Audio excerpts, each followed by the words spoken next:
Hello,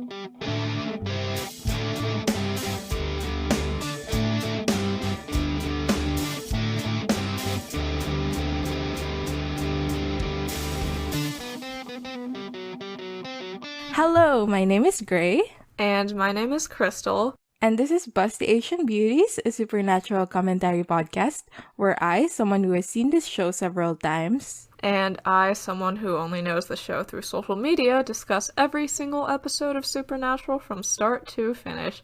Also, we are both Asian. So for this episode, we will be discussing Season 1, Episode 8, Bugs, written by Rachel Nave and Bill Coakley, directed by Kim Manners. Yeah, I did click on these names in the Super Wiki because I was curious, and this is the writer's only Supernatural episode. Thank God, get out of here. Do you know who Kim Manners is, though?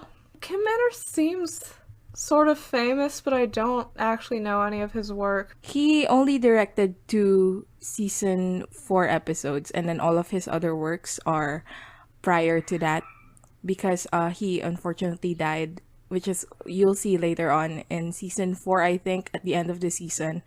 It has like a little banner at the very end where they say like for Kim Manners. Yeah. He is very notable because his first episode was Dead in the Water, which we bash because of the look, but like you have to admit that Yeah. it did establish like the look of early season Supernatural. Like early season Supernatural looks like Dead in the Water. And all of his other works are like that kind of grittiness as well. And he's just a prominent director in Supernatural because he is renowned as the person who established the look of the show. Okay, that's interesting. Okay, so before we start, Crystal, what were your expectations / what you knew beforehand about this episode? So, the first thing I knew about this episode was that it was very racist towards Native American people, and that there was like some kind of a native spirit who cast a curse that no white man shall enter this land, and that was sort of the problem of the episode. So yeah, youch. I also knew that the antagonist was literally Bugs, as it says in the title, and I had also heard that I'd heard of a season 1 episode where they released 10,000 live bees on the actors in a room. And then later they didn't show up well on film, so they had to refilm the scene and then put the bees in through CGI. So I assumed that that was this episode, and I'm pretty sure I was right, and that it was the attic scene where people got bead. Oh, and I also knew that it was the worst rated Supernatural episode on IMDb, at least recently. But like you said last episode, maybe it changed because people were trying to rate Bugs up after the finale. Or I have heard about that. I don't know if it was successful or like Carry On was just rated so low that it became the new lowest. So let's start with the episode. We start in Oasis Plains, Oklahoma, which is a subdivision that is currently being constructed. So there are 2 workers that we meet, Travis and Dustin. Travis is talking to Dustin about how this subdivision is so nice, so pleasant, but that they're never going to be able to afford it. So establishing that it's an expensive neighborhood when it's finished. So we get that, and then the earth starts rumbling, and one of the construction workers, Dustin, falls into a sinkhole and breaks his ankle. So he calls out for Travis, and Travis was like, okay, wait a minute, I'm going to get a rope. He does get a rope, but the entire time, the sinkhole starts filling up with bugs, which is now crawling onto Dustin. Dustin is screaming for help at this point, and Travis is still getting the rope. He's taking such a long time for someone who's so urgent. And then Travis comes back to the hole, and Dustin has stopped talking. And he peeks into the hole with his flashlight. And the reason why Dustin has stopped talking is because he is dead and has blood all over his face. So now we're at a bar, And I see a scene I see in every Dean AMV where he comes outside, like, waving some money in the air. And Sam's being quite judgmental, telling Dean that they should get day jobs instead of doing credit card scams, and saying that their work is not the most honest thing in the world. Like, come on, Sam. Like, your day job is hunting monsters and lying about it. Like, get over it. Like, people should cheat their way to money whenever they can if they need it. He's been at this since episode 1. So I'm like, oh, come on, Sam. Get over it. It's already episode 8. We get a hint of later tensions in the episode when Dean says, we're good at all the scam stuff, it's what we were raised to do. And Sam says, yeah, well, how we were raised was jacked. So true, Sam, though you seem to be coming from a weird place on that. And then Dean says, yeah, says you. More ominous music. So Sam's found the case of Dustin's death and is trying to talk Dean into taking it. Again, this thing where the brothers swap off on who wants to do a hunt and who doesn't want to do a hunt. We find out that Dean watches Oprah. Okay, I have things to say about this. Yes. So because the way we discovered this is Dean says, isn't that on Oprah? And Sam says, oh, you watch Oprah? And Dean like tries to change the subject, but the entire time he's making a face like he just got caught, you know, and he feels very guilty or something. And the entire time I was thinking about how some people get mad at Sam over being like the person that Dean is the least genuine of himself towards. Like, the argument is that because Sam perpetuates these, like, I guess homophobic in a way perception towards Dean, that like, oh, you have to settle into this masculine persona, and whenever you don't, I will call you out on it, and like that's Sam's fault. And this is like our first example of that. I just want to talk about that. What are your thoughts regarding what I just said? Right, no, I did notice this, and I think it's interesting. So the thing is, this is... In the last episode, we get the Sam and Dean opening scene being Dean calling Sam princess and making fun of him for having a vanilla latte. So I think they are stuck in this kind of cycle where they both need to uphold a kind of toxic masculinity in the other person.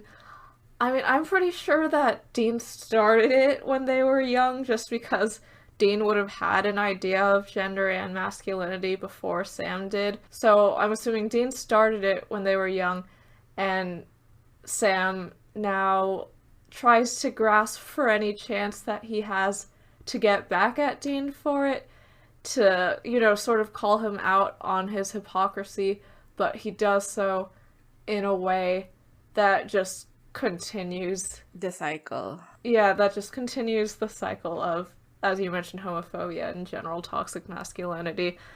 And the best thing would be for both of them to break out of it, but it's very much a prisoner's dilemma sort of situation, I think. Yeah, like it's game theory, right? Like Yeah. the one who backs down is the one who loses. So they both need to step up their game or something. I was thinking this entire scene that like if Dean just acted a little less guilty, then Sam would be a lot more forgiving. And if Sam just acted like a little more forgiving, Dean would act a lot less guilty. And it's this cycle, right? I agree. Like Yeah. it just keeps on going and going, and it's quite sad. I think Sam does kind of break out of it in future seasons, but Dean, like especially in front of Sam, still upholds that persona for a really long time, and it makes me sad that they feel like they can't be more loose around each other.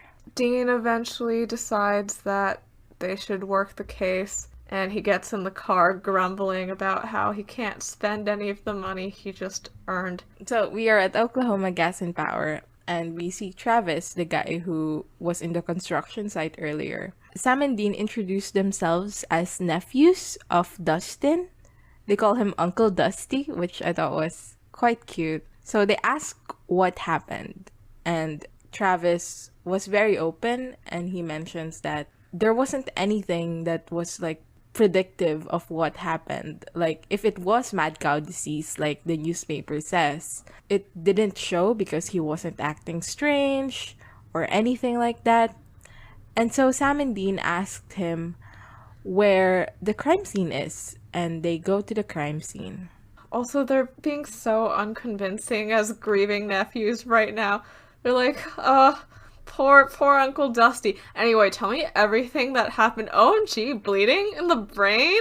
For realsies? But, okay. Travis seems to fall for it. So they go to the crime scene, to the hole, and Sam and Dean do a thing where they continue doing their masculinity posturing thing, where first neither of them wants to go in the hole, but then Dean goes, okay, fine, I'll go because you're scared, you're chicken. And then they end up flipping a coin, but Sam doesn't even look at the coin toss and just decides to go down to prove himself as a man. He goes into the hole and tells Dean not to drop him. And he doesn't. Yay. And the thing is, like, they fade into the car, right? And I was so disappointed because I wanted to see Sam go into the hole. But I'm assuming Jared Padalecki really didn't want to go into the hole. There's going to be a lot of holes in this episode. Plot holes mostly, yes. So in the car, Sam and Dean are arguing about the beetles that Sam found in the hole and their significance. Sam thinks it's something, that there are beetles in there because there weren't tracks, there weren't other holes in the hole. Dean doesn't think there's anything to it. So Sam says, let's investigate the town further. While this was happening, Dean was eyeing an open house in the distance, and they stop over there to investigate and also for the free food.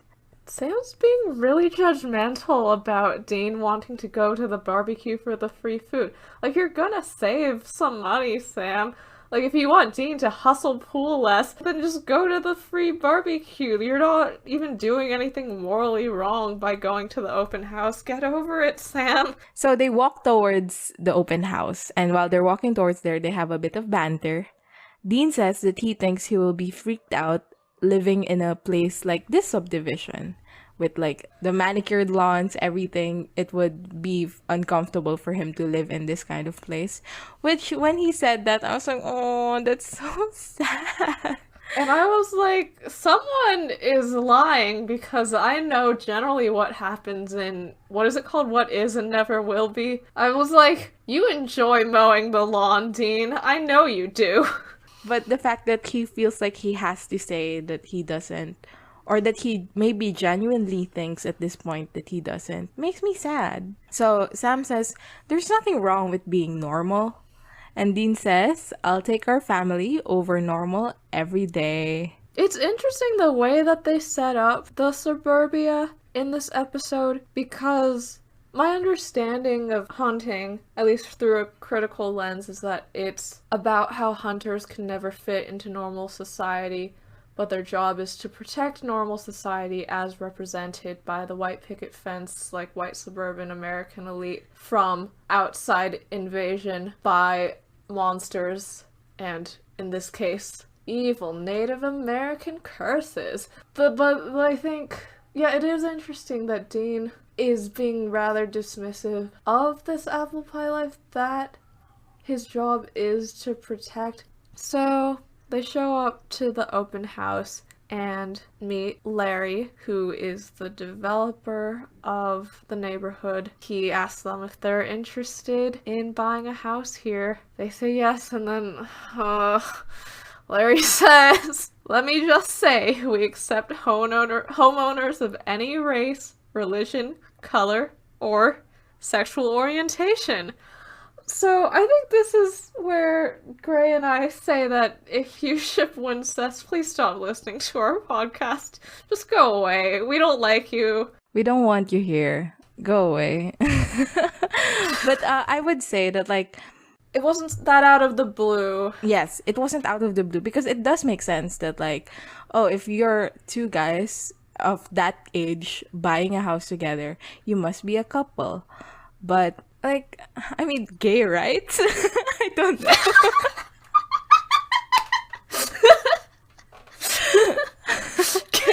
Slay. Right, I do think that, yeah, it's not out of the ordinary, and I think, well, I'm not really sure what the writer's intentions here were, because I do recall reading on Tumblr somewhere that Eric Kripke said that he enjoyed exploring, like, homoerotic relationships between men, even if they were, like, familial.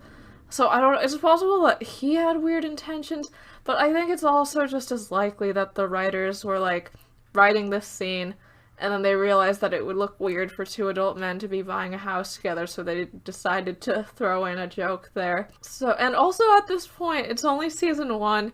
They don't know what the fandom's gonna do to this. Yeah, I'm assuming they shot this before the episodes were airing. Yeah, they had no clue.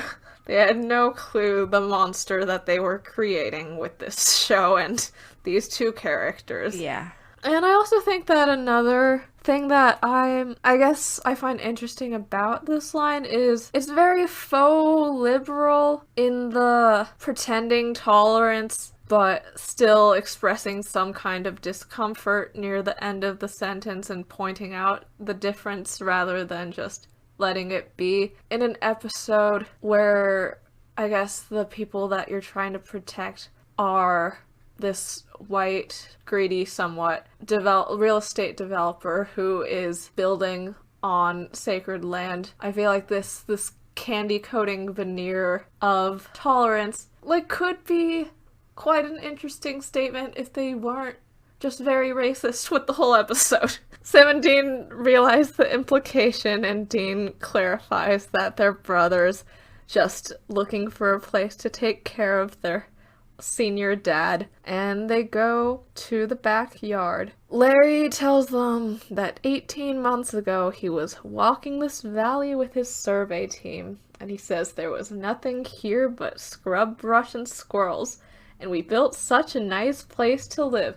Which just feels so incredibly manifest destiny, like this land is free for the taking and I do not need to steward it, and the fact that it is just scrub brush and squirrels and therefore quote-unquote uncivilized means that I can now take it and make money off of it.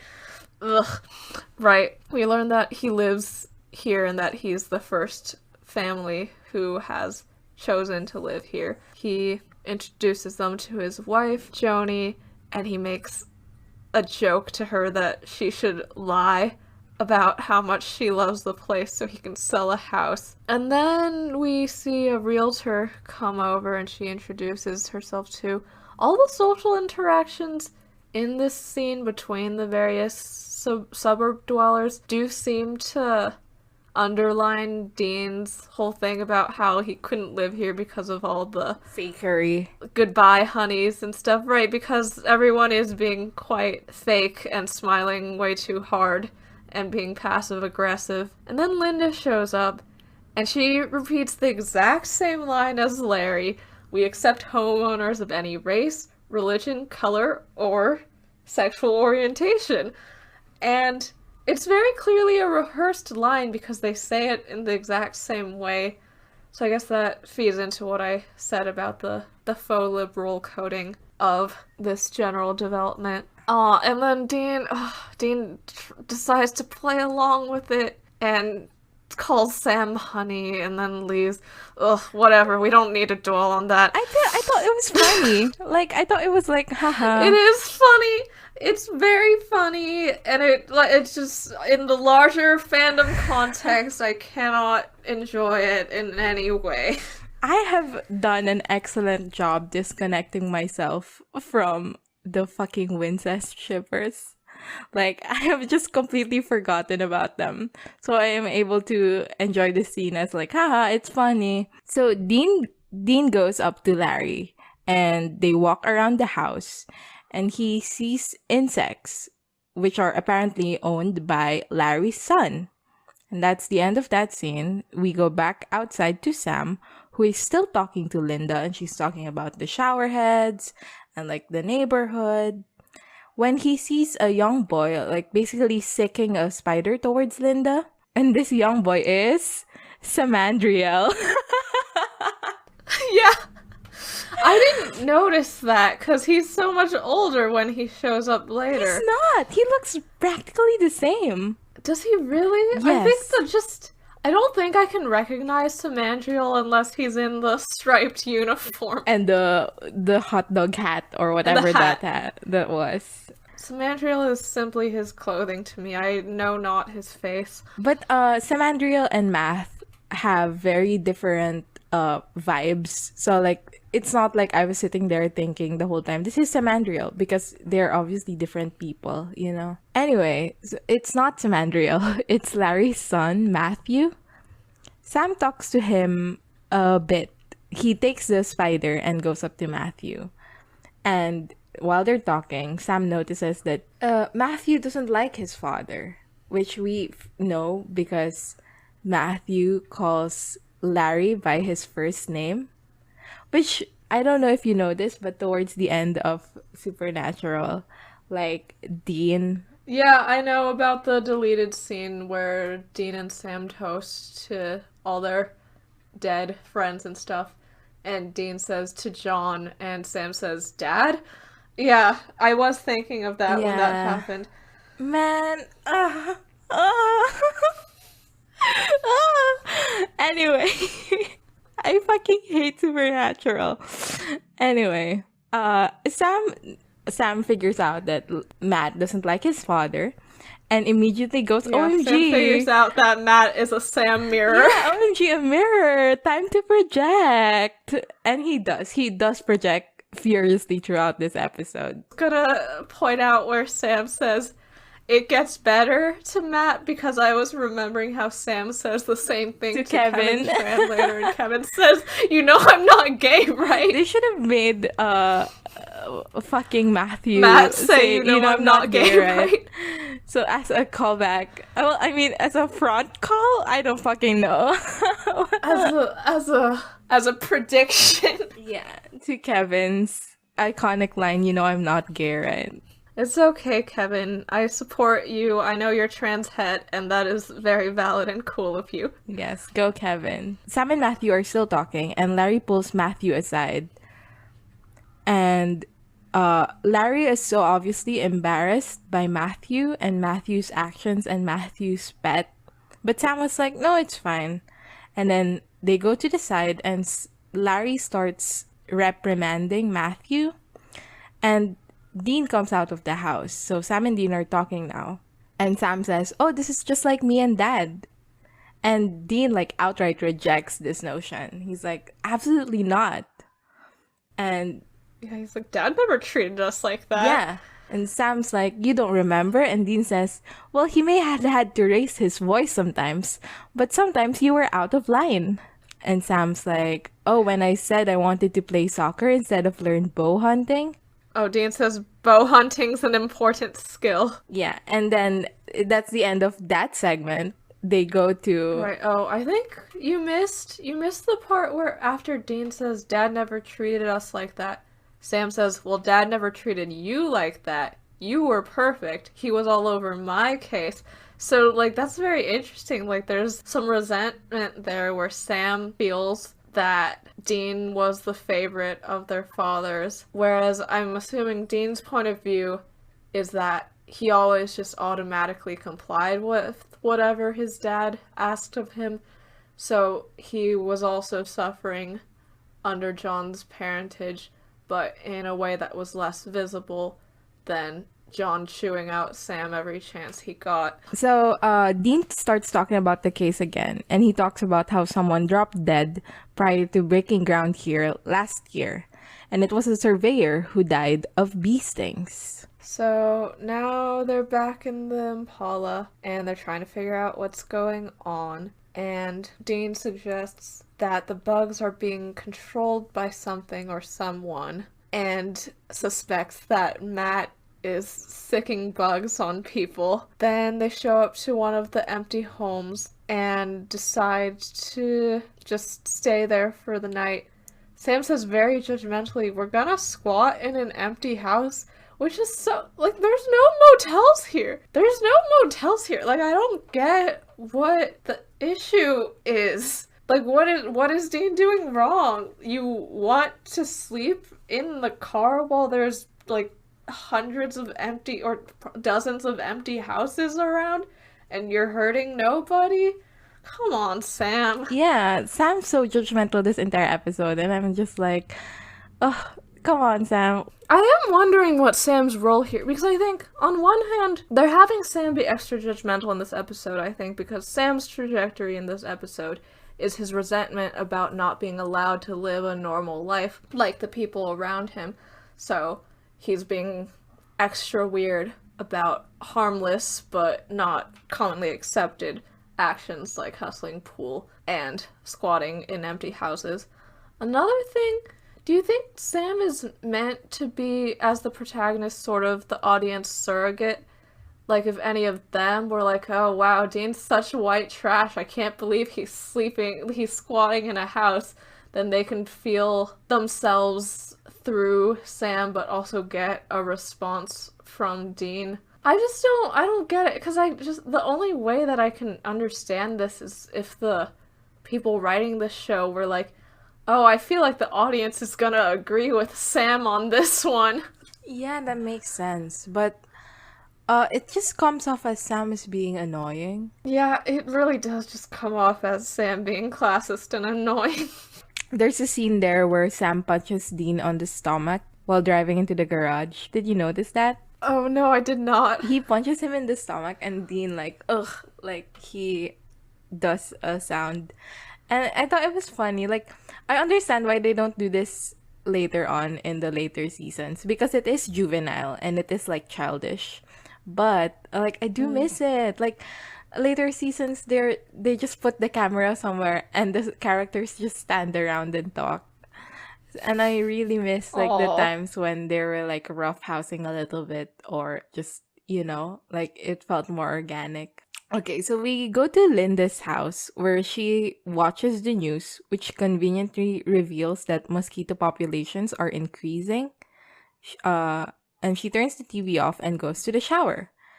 And while she's showering, spiders start going out of the shower head, and she does a classic horror scream. She tries to get out of the bathroom. She slips and cracks the shower door, and we pan over her body. Very writer misogyny moment, or I guess director misogyny moment. I don't know. It wasn't, like, necessarily sexualized, but, like, the whole entire concept of, like, the woman is gonna die in the shower. Like, you already did this before. Right, like you already had Andrea almost die in the bathtub and get grabbed out by Sam. Like, can you just put a woman in a hole and have her eaten by, like, beetles instead? Like, please, I'm begging you.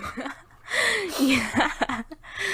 Anyway, when we pan over to her face, we see that it is full of spiders. So, now we're back at the home that Sam and Dean are squatting at, and I think something that really cements Linda's death as a director misogyny moment to me is the fact that we get this next scene is also a shower scene, but it's a comical scene, and we don't see, like, Dean's bare back or pan up his legs. We see his face stick out and his hair in a towel, and it's just meant to be funny and not, like, I guess, yeah, I don't know, it's just there's a big difference in how they're treating these two shower scenes.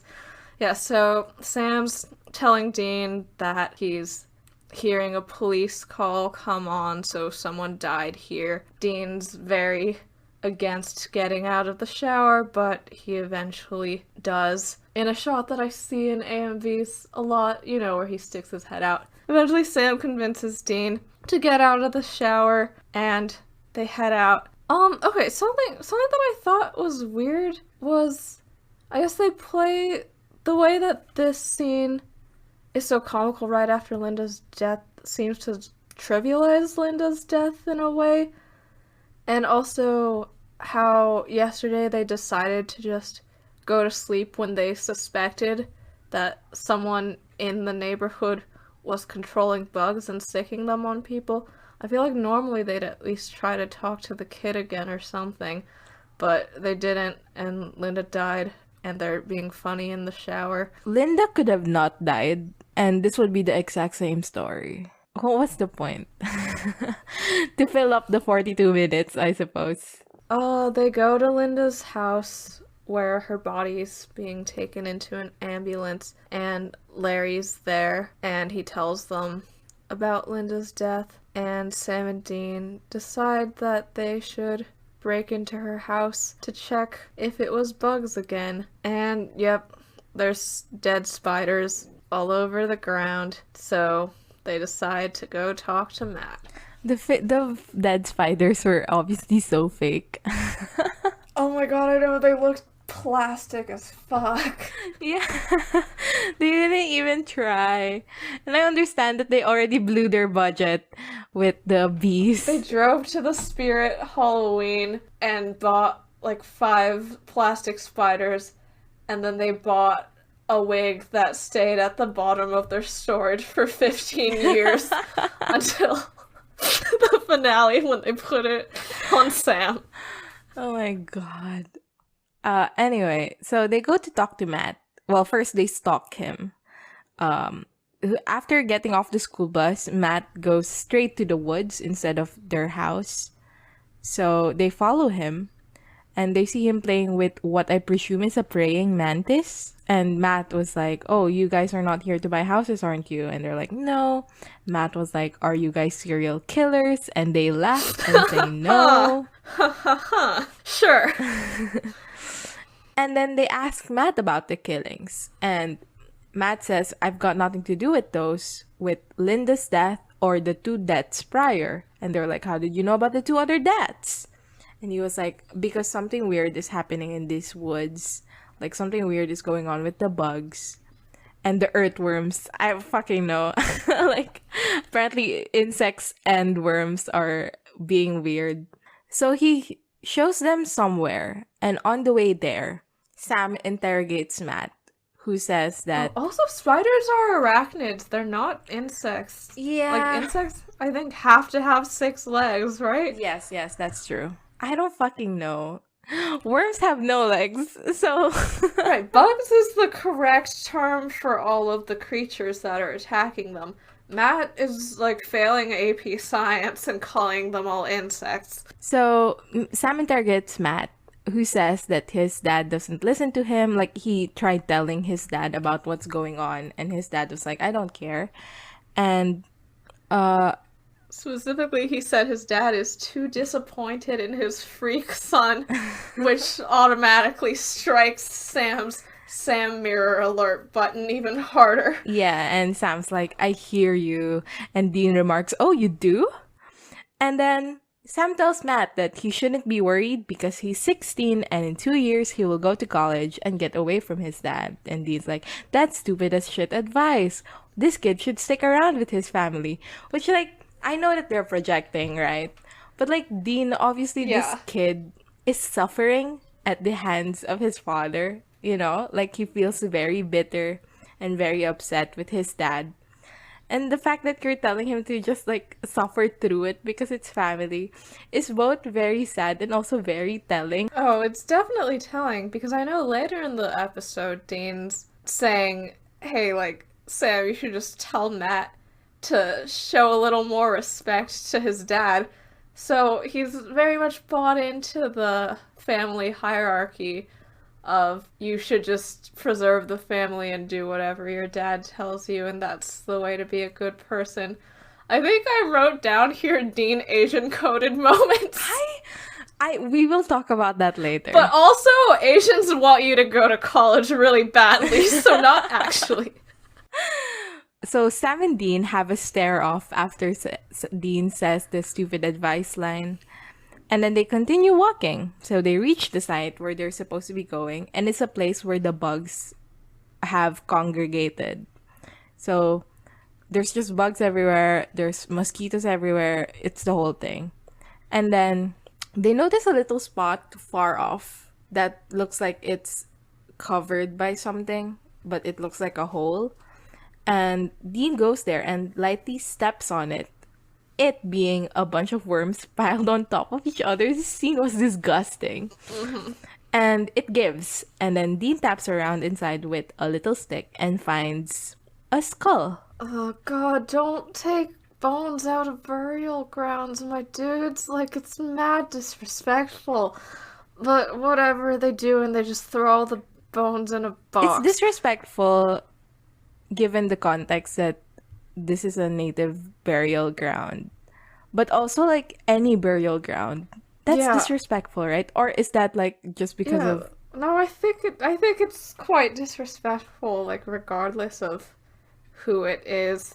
Because, you know, like, that's a person who died and, like, someone they cared about decided to lay them to rest there. Like, leave that alone. If you need to show the professor, just call him and get him to drive over here. So they pull up to a local university. Oh, and it seems to be raining, but they don't have umbrellas anymore, even though they had umbrellas in an earlier raining scene. Do you know if the rumor that Eric Kripke thought umbrellas made them look gay is actually substantiated? Because I haven't been able to find anything using Google. I have never heard of that. Really? And I am supernatural obsessed, so maybe it's not true. Also, but to be fair, I'm not really into, like, what the authors have to say. Like, I do not fucking care about Eric Kripke and such. That's true. I care about Eric Kripke in that it's very fun to laugh at him every time he says something that's dumb as shit. So I choose to believe that he never lets them use umbrellas because he thinks they look gay holding umbrellas. I choose to believe it. So, yeah, the bones are all thrown together in a box, and they head towards the university, and... Wait. Sam takes off his jacket to cover it. So now Sam is in just 2 layers, right? Is that or is that not fan service? I mean, I didn't really notice. I feel like the button-up he was wearing was fairly loose. Yeah, it was loose, and he was wearing a shirt underneath. Like, he was wearing a t-shirt underneath. So it wasn't, like, fan servicey. But I was, like, hyper aware that, oh, he's taking off a layer. A layer is being taken off. It was just weird. Next thing you know, he'll flash some ankle and you'll just swoon in your seat. Oh my god. In an episode coming up in season 1, he does... They flash ankle? No, he goes out with just a towel. So yes, he flashes ankle. But... he also flashes abs and pecs and everyone. Yes. I remember watching this last year and being so mortified. Being like, why is he naked? Put him back into his clothes. Wait, no, I think I've seen screenshots of that. I sent you a screenshot when I watched last year. I was like, guess which season? It's kind of terrifying, right? Like, his abs are, like, well-defined in a way that speaks of high dehydration, high protein diets that are unhealthy, and many hours with a personal trainer that could be spent doing more fulfilling tasks. Right? Is that the vibe? That it is that one. And I remember when I sent you the screenshot, you were like, he looks dehydrated. So you must be thinking of the same thing. Yeah. Oh, God. It's so scary. Like, what was he doing at Stanford? Like, was he doing fucking chin-ups in the library? Calm down, Sam. Okay, so they have an argument as they walk towards the classroom. Dean's like, with that kid back there, why'd you tell him to just ditch his family like that? And Sam does the whole I know what he's going through thing that's been hammered in so hard into this episode already. Like, I get it. Like, I understand that this kid's a Sam mirror. I'm starting to not need this level of conversation. Get to the better fighting parts. Yeah, Dean has another Asian-coded moment where he tells Sam that the kid should just respect his dad. And Sam finally, very slowly, draws, or like it has taken him a long time, but he finally drew the conclusion that Dean's been projecting too. And Sam says, I mean, like, I know you think I didn't respect Dad, but I did, but I was never good enough for him. And I always disappointed him because I wanted to go to school and live my life, and that was freakish because it's because you guys are all too busy hunting and hustling pool. And yeah, I mean, then he mentions how John kicked him out of the house after he got a full ride to Stanford. John's being so un-Asian coded right now. Right, and then this is, I think, the first time we hear a little more detail about the last fight that Sam and John had before Sam left, where apparently Sam said some pretty nasty things to John. Go Sam! Say more! And Sam says, when we finally do find Dad, I don't know if he's even gonna want to see me. Which is, aw, Sam. Yeah. Sorry. I cried during this scene. Like, tears fell out of my eyes. Oh. Because I didn't think of it as Asian coded. I thought of it as gray coded. Like, I was like, this is personally, like, it didn't connect the dots that this is like an Asian experience. But like, I was like, oh my God, like Gray's experience in life, especially like my experience as like a queer person striving for acceptance from your parents, and the feeling of like, I'm just not gonna say it, or I'm just not gonna bring it up because like I need to respect my parents. Like in this way, like I guess I am Dean coded in the like, I'm just not going to disturb the order of things, and I'm just gonna shut the fuck up, and I'm just gonna keep trudging through, etc., etc. And so hearing the other perspective, hearing the other side of Sam being like, well, I actually tried to live my life the way I want to, but it just didn't work out. Like, the respect is still not there. I was like, I'm tearing up right now, like, thinking about it. It's so sad. Yeah, okay, and then Dean tries to defend John, but I think the narrative is written so that we're supposed to believe Dean, where he says that John was never disappointed in Sam, he was just scared that he couldn't protect him if Sam went away. And I think, at least from what I've gauged from the Sam girls on my dash, it seems more like it was like John was scared that he couldn't protect other people from Sam if Sam went away. But I actually don't remember much about this plotline, like about Sam at the beginning of Supernatural. Like, I remember season 1 Sam, and that's pretty much it. But I know that season 2 is where most of the shit goes down. So, I can't comment, but I will comment when we get there. Okay, yeah, sounds good. And then Dean says that apparently John used to go by Stanford and keep an eye on Sam, which is so creepy. Maybe Sam inherited the stalker vibes from John. No, exactly. Exactly. Right, it's so creepy.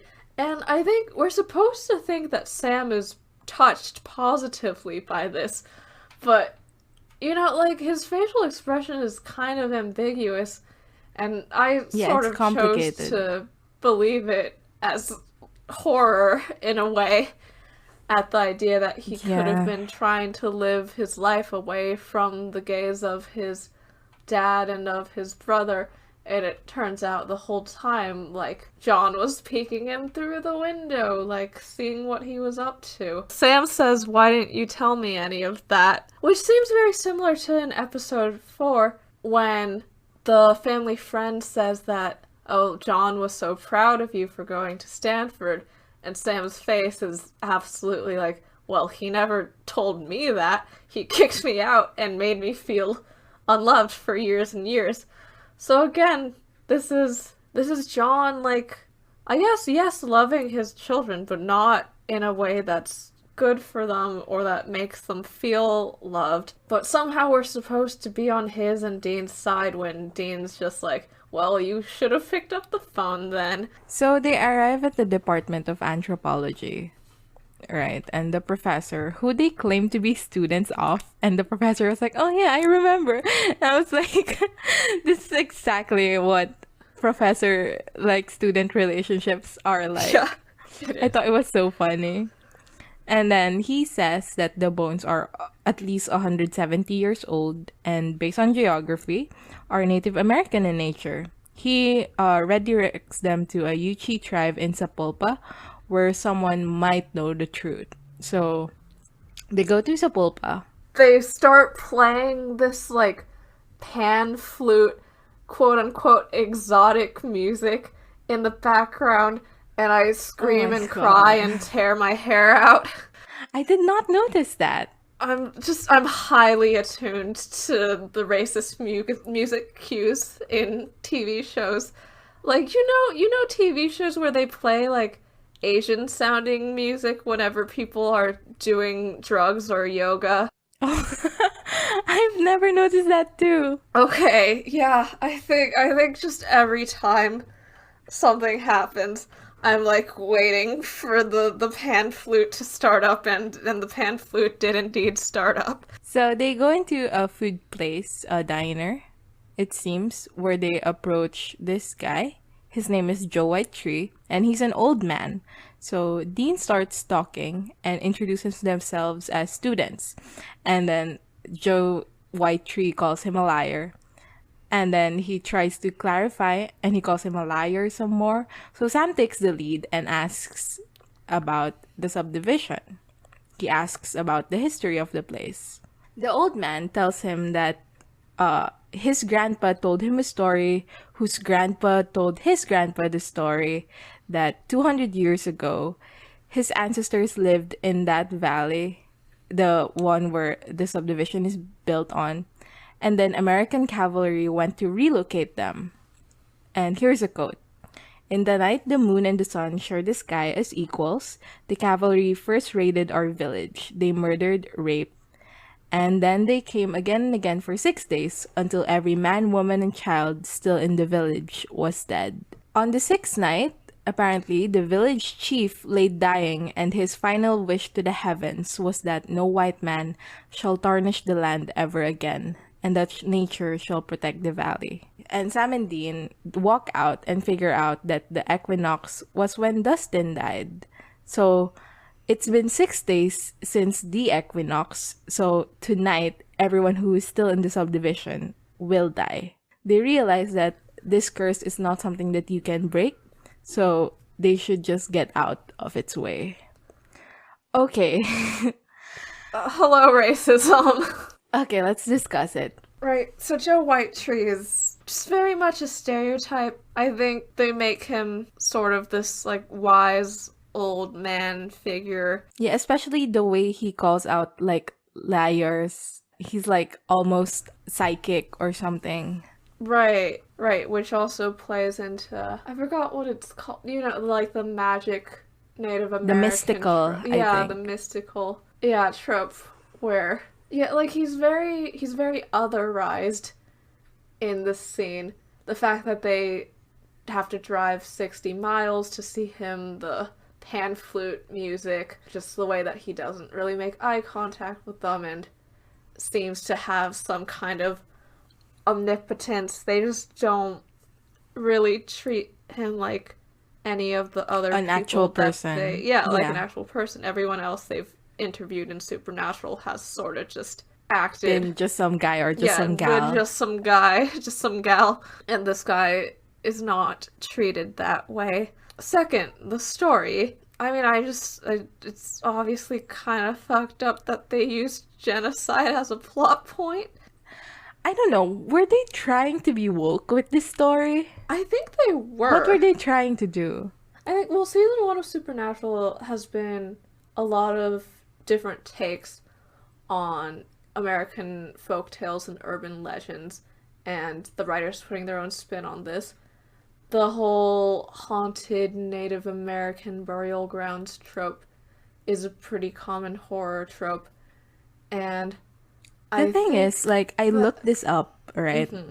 And the trope started during the 80s, well, 1979. And then towards the 2000s, it starts becoming this like thing that is super on the nose.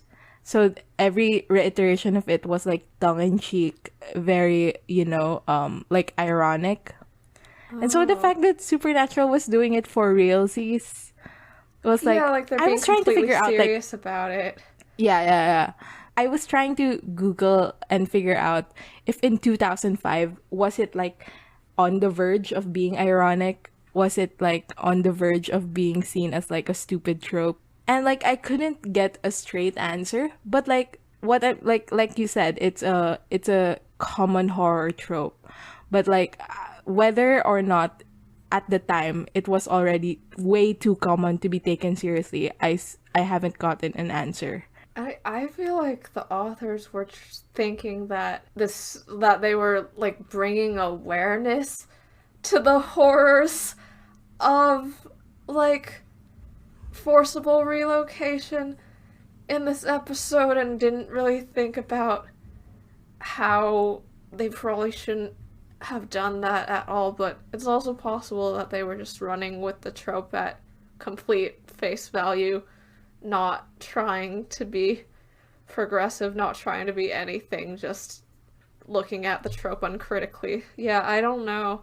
I feel like I haven't watched enough horror media and I don't have the historical and media context to really decide Yeah. what they were thinking. Matthew is now in the backyard and sees that there are a bunch of cockroaches in the dirt. Meanwhile, Dean's on the phone trying to get Larry out of the neighborhood. He tells him that there's a gas leak in the neighborhood and that he needs to get out, but when Dean says, "I'm Travis Weaver," then Larry's like, no, I know Travis Weaver. You are not him. And Dean panics and hangs up. And then Sam decides that he's going to try calling Matt. And he basically just tells him the truth that a bunch of bugs are gonna come and try to kill them all. Sam says that you gotta get your dad to take the rest of you out. You have to make him listen to you. And Dean's like, are you fucking stupid? Matt, do not say the truth. Just lie about how you need to go to the hospital. Yeah. And then he hangs up, right? And then he tells Sam, make him listen. What are you thinking? Which again is like so telling of like Dean. Yeah, I think the perspective is that your father will never respect you, your father will never change, so you just do what needs to be done to get him to do the things that will keep him and you safe. Yeah, and like the whole time I was thinking, how does this reflect to John and Dean's relationship? How does this reflect to Dean's idea of fatherhood? I don't know. Maybe Dean had always felt like he just needs to do what his father would approve of and then like say the right things, do the right things so that his father will respect him. Right. Which reflects on like him being the good little soldier. And I also think, yeah, what Sam says, make him listen, reflects a lot on Sam, because we know that Sam got into all these screaming fights with his dad, but it wasn't just because he was mad at his dad, it's because he thought he could convince John to let him do soccer instead of bow hunting, or convince John to be proud of him that he got into Stanford. Like, Sam does all of this because he thinks that he can get through to John and make him listen, whereas Dean's like, that's impossible, just give up. So they arrive at the house and Larry tells them off because Matthew told him the truth and now he thinks they're all insane. So they're arguing and then the swarm arrives. So they go inside the house. Yeah. Oh, by the way, it's 12 a.m. now, which is gonna come into handy when half an hour later it's dawn. They go inside the house and the power lines, phone lines, signal, everything are all dead. For a long while, they just stand there and watch the bugs. Like Dean covers the door with towels and everything. But after that, all that is done, they literally just stand there for a solid while. And then Dean gets a bug spray and acts like this is an amazing weapon. But also when he sprays the bug spray, like, is it bug spray or is it fucking fire? Because it looks like fire. I was like, what? Dean starts spraying the bug spray and it's spraying fire. And I was like, what's going on? At some point, I see him like put a lighter in front of it right before he sprays it. Oh, so he's setting the bug spray on fire. Yeah, okay. I think so. That's fun. Yeah, anyway, the fireplace starts rattling and then bugs start coming in from the fireplace. So they lead the family upstairs. And Dean starts, spraying the bug spray, which turns into fire. Amazing. Which is, I get why they did that, because if he just sprayed the bug spray, it's gonna look stupid as fuck, because it's not gonna show up on camera. But also, like, doing the fire also looks stupid as shit. So it all just especially looks when they stupid. go upstairs to the wooden attic. Yeah, all of it looks so stupid. So they go upstairs and then they go into the attic. So now they're in the attic, but termites are eating through the wood. So bugs start flooding in. I think these bugs specifically are bees and termites. And they try to cover the hole that was eaten through by the termites. But more holes just keep appearing. Again, this is whole extravaganza. Yeah. And then that's the title of the episode. And at some point, they just huddle. Like, they just give up and start hugging each other. Yeah, they're hugging each other and screaming as bugs crawl over them. It's kind of really funny to look at. And then we get sunrise. The sun rises. It's been like 10 minutes. At 12:10 a.m., the sun rises. And the bugs leave and the family is safe. Yep. So now we're at the epilogue, and Larry is moving out of the house forever. He says that the development's been put on hold while the government investigates those bones you found. Do you know why the government would be investigating the bones? Like, surely the government doesn't think the bones caused the deaths. Like, is this more of a, like, if this is a burial ground, then we can preserve it as a historical site kind of thing? Yeah, maybe so. Maybe so. And then Larry says that he's gonna make sure no one lives here again. How is he gonna do that? He doesn't control all the land in the entire world. Did he buy this land? So he can just, like, decide that no one builds anything on it? Okay, yeah, so it ends with him escaping with his life, and he still owns the land, which is kind of the whole problem. But okay, yeah, Larry says that this has been the biggest financial disaster of my career, but I don't really care. And he looks over and smiles at Matt, so it seems like their relationship has been repaired. But then we go over to Matt, and he's throwing away all his bugs stuff.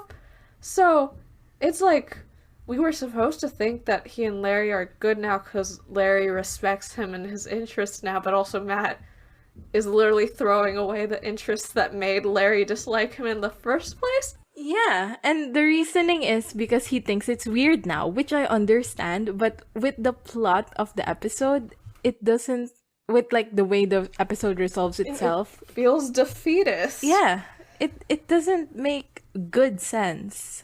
Yeah, like, I feel like they kind of weird me out now. It was such a bad luck. Like, I understand him saying, well, now they terrify me because I'm traumatized from being attacked by a swarm of bees. But no, it's just, I am a freak for liking bugs. Goodbye. Yeah. Right. And then, after that badly written father-son reconciliation, we get a forward to another bad father-son reconciliation where Sam says that he wants to find their dad in order to apologize to him for the things that he said. Don't apologize, Sam. Just say the things again and louder. Yeah, Sam says that John was just doing the best he could. No, he wasn't. Yeah, Dean says that they'll find him and Sam will apologize, but then in 5 minutes you guys will be fighting again. And it's a lighthearted moment that I couldn't really find particularly lighthearted. And then they head off, and that's the end of the episode. Yeah. I'm just gonna say here. I don't know, maybe I'll cut this out. But like the whole process, I understand what they mean when they say that John is only doing it to protect Sam or whatever. But like he still kicked him out, you know? Like he still hurt him. Yeah, and like, I don't care if he went around and checked on Sam. First, stalker behavior.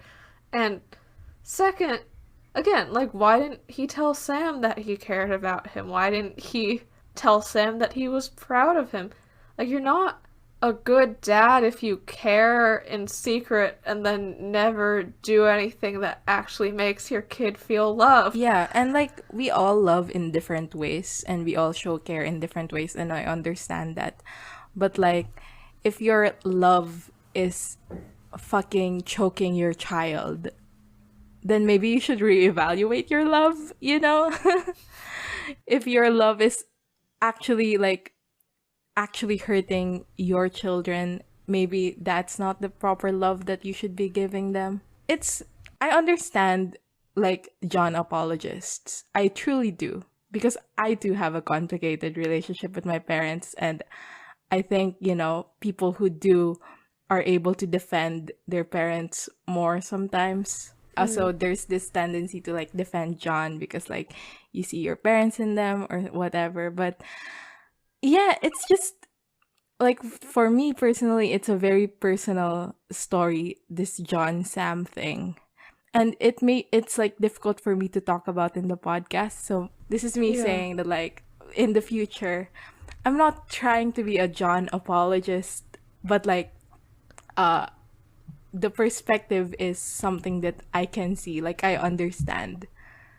Yeah, all that, you know, whatever. It's complicated. Yeah, it is. It's complicated. So what did you think about this episode? I mean, it was racist and bad. It's bad. Like the brother moments are interesting, but if we're just going to look at like the episode itself, like even including the brother moments, I don't think they even out into something that's net positive because the episode, like this is strike two in Native American disrespect, and we're just in season 1 episode 8. Come on, guys. It's just so bad. Because again, it seems like season 1 seems to be trying very hard to be an American horror show, and they decided that the way to do that was to do like a bunch of cultural appropriation. Like episode 1, they took La Llorona. Episode 2, they take another creature from Algonquian folklore and like screw it up real bad. And yeah, now we're here. It's just it's so bad. It's so bad. Just stick to fucking vampires or whatever. Okay, best line, worst line. What is your best line? I think my best line is probably one of the Sam and John lines. Maybe the one about how he did respect John, but like no matter what, he was never enough for him. Just cause, oh, Sam. Yeah, it's so my god. For me, I think I like specifically the joke that Dean makes at the end that like, oh yeah, you're gonna apologize and then you're gonna be at each other's throats again, because I'm not sure if Sam does apologize, but like it is quite accurate that at some point when they meet up they're gonna be at each other's throats again.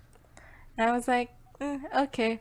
And also it's the least emotional of the Sam and John lines, so I'm like everything else makes me want to Right. bawl and cry, so let's stick with this one. Right.